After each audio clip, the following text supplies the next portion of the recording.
se visibilizó en nuestra sociedad. Hubo muchas respuestas de diferentes ámbitos. Por supuesto, el ámbito religioso no se quedó atrás. Sin embargo, desde el ámbito religioso las respuestas fueron diversas. El Consejo Mundial de Iglesias elaboró un documento donde invitaba a la solidaridad, al acompañamiento inclusivo de las personas que en ese momento vivían con el virus. Sin embargo, grupos más conservadores, grupos religiosos más fundamentalistas, comenzaron a dar y a construir otro discurso, a construir otras respuestas que lamentablemente se alejaban del espíritu liberador, inclusivo del Evangelio de Jesús. Ustedes deben recordar, e incluso hoy todavía suena en algunos sectores la idea de que el virus es un castigo de Dios y que las personas que tienen el virus es porque algo han hecho y por eso tienen bien merecida esa condición de salud. Esta respuesta no fue más que una manera de legitimar, de sacralizar desde los grupos religiosos la realidad del estigma y la realidad de la discriminación que ya estaba tomando mucha fuerza en nuestra sociedad. Las personas que vivían con VIH no solamente tenían que vivir bajo una condición de salud extraña, una condición de salud en los años 80 que todavía las respuestas científicas eran muy débiles, sino que tenían que vivir el estigma y la discriminación de una sociedad que lo hacía además en nombre de Dios. Es decir, era bueno discriminar, era bueno estigmatizar, era bueno excluir, porque en esa época y hoy día muchos grupos, lamentablemente, tenemos que asumir nosotros como religiosos y religiosas, como personas que hacemos vida en comunidades eclesiales, siguen sosteniendo de manera errada que el virus es producto de la inmoralidad que atraviesa nuestra sociedad. Después de todos estos años que han transcurrido, muchos discursos han cambiado, gracias a Dios. Sin embargo, otros discursos continúan presentes en el imaginario de nuestra sociedad, apoyados por lecturas erradas del texto bíblico, por teologías que son totalmente discriminatorias y por un rostro de un Dios casi cruel, criminal, que disfruta de ver que la gente sufre a causa de una enfermedad o de un virus como este. El texto bíblico que nos acaban de leer, que nos acaban de recordar una historia, sin embargo nos muestra otra realidad, otra manera de acercarnos a las personas que son excluidas de nuestra sociedad. Ahí vemos a Jesús en contacto con un leproso. Y esto es bien interesante porque en esa época las personas que vivían, que tenían esta condición de salud, eran sometidos a situaciones inhumanas, injustas, en nombre de Dios, en nombre de Dios.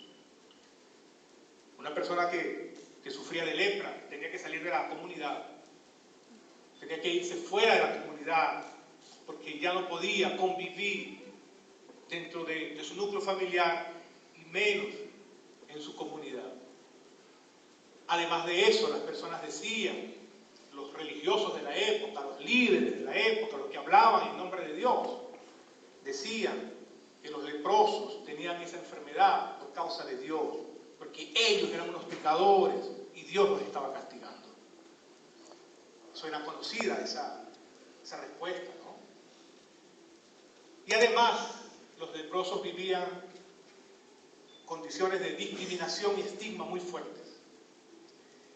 Y ustedes saben algo, los leprosos tenían que cargar unas campanas en su cuerpo o en sus manos para anunciar por dónde iban. Y cuando iban a pasar muy cerca de donde habían grupos de personas, sonaban las campanas y gritaban: leproso, leproso, leproso. Para que los santos, para que la gente pura se apartara y se alejara. No podían participar de actividades religiosas ni de actividades sociales. Hoy día se trata a las personas que viven con VIH de esa manera. Cuando van a estudiar a la universidad, se les pide que usen su campana moderna, es decir, el examen. Tienen que hacerse un examen para entrar a la universidad. Cuando van a trabajar, a buscar trabajo, les piden que saque su campana. La campana de hoy es el examen. Y si la persona tiene el virus, no puede trabajar muchas veces. No la dejan estudiar. Hoy hay nuevas campanas.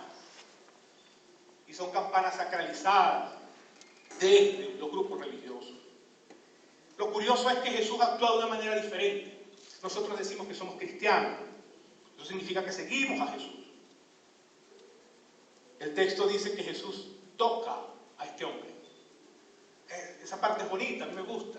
Un Jesús que toca, que se acerca, que habla, que conversa. Y usted podrá decir, bueno, pero eso no tiene nada malo. No es nada del otro mundo. Pues sí, es algo del otro mundo. Cuando Jesús toca, se contamina dentro del imaginario de esa época. Porque el leproso era impuro y todo lo que él tocaba, por todos los lados por donde él pasaba, lo hacía impuro. Y este Jesús tiene el coraje de acercarse y tocar, es decir, no tengo miedo de acercarme a tu realidad, a tu dolor, a tus necesidades, sin importar lo que el imaginario religioso dice, sin importar lo que dice mi iglesia, sin importar lo que dicen los líderes religiosos, que dice Dios. Como decía en estos días un amigo allí en Acción Ecuménica, que me pareció bien interesante, yo creo que vale la pena rescatarlo. Él decía, Dios ni Jesús tienen la culpa de lo que su grupo de fans hacen acá en la tierra. Y es verdad, hablamos en nombre de Dios, hablamos en nombre de una fe, hablamos en nombre de la Biblia.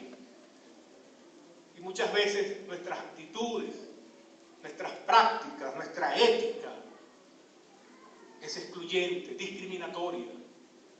Y aquí está el Jesús que se hace impuro, que toca, que se acerca. Y este hombre se reencuentra entonces con la vida, se reencuentra con nuevas posibilidades. Y aunque uno pudiera decir acá que el acto de sanar suena importante, es lo menos importante en el texto. Lo más importante en esta historia es el abrazo, es el toque, es el sí quiero que sea sano. Anda donde el sacerdote y dile que yo te toqué, dile que te incluya en la comunidad, porque no hay derecho a que estés excluido. No hay ninguna condición de salud. No hay nada en nuestra realidad que nos pueda excluir de la vida, de la esperanza que Dios nos ha dado. Nuestras iglesias necesitamos reflexionar sobre nuestras actitudes. Hay una realidad que nos desafía. Hay una realidad hoy que nos invita a la inclusión, a la solidaridad, no al estigma, no a la exclusión,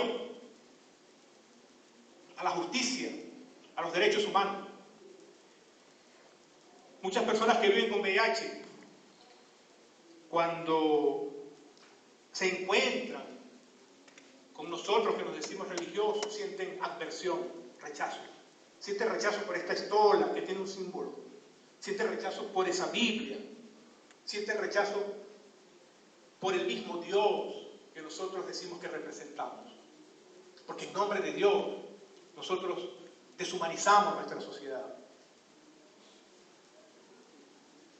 En el marco de esta fecha que siempre nos convoca para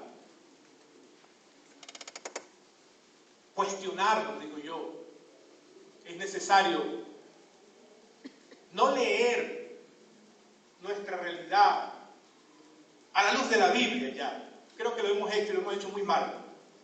Creo que hay que cambiar. Hay que leer nuestra fe a la luz de la realidad. Y yo creo que como un gesto simbólico hay que hacerlo. Es decir, quitar todo aquello que nos aleja de la gente. Quitar todo aquello que a veces nos excluye a la gente. Y leer la realidad de la gente. A partir de leer nuestra realidad, a partir de esas realidades de exclusión, de estigma, de dolor.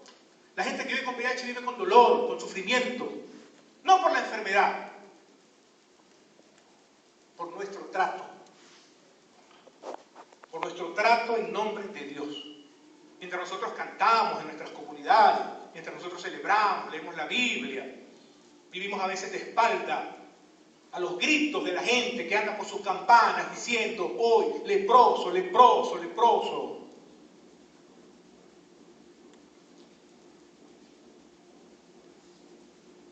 No más estigma, no más discriminación. Las personas que viven con VIH son tan gente como nosotros y nosotras. Todos somos gente. Y el desafío de nosotros como cristianos es enseñar, aprender a ser personas, a humanizarnos. Y no podemos humanizarnos con un discurso excluyente, estigmatizador. Que el Dios de la vida nos ayude a ser fieles seguidores del mensaje liberador de Jesús de Nazaret.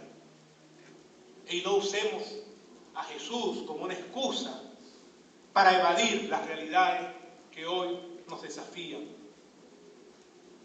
No más exclusión, no más discriminación, no más estigma, sino más dignidad, más dignidad. Y para eso tenemos que ir juntos y juntas.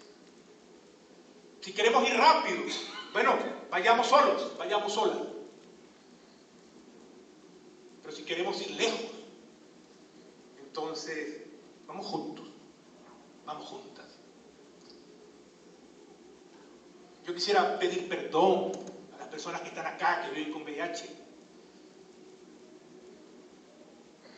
Perdón por las actitudes de los grupos religiosos que se dicen cristianos y les tratan y les violentan su dignidad, su calidad humana de persona, porque todos y todas somos hijos e hijas de Dios y todos y todas gozamos de dignidad y los derechos no tienen ni sexualidad, no tienen ni patología, ni color, ni ideología. Son para todos.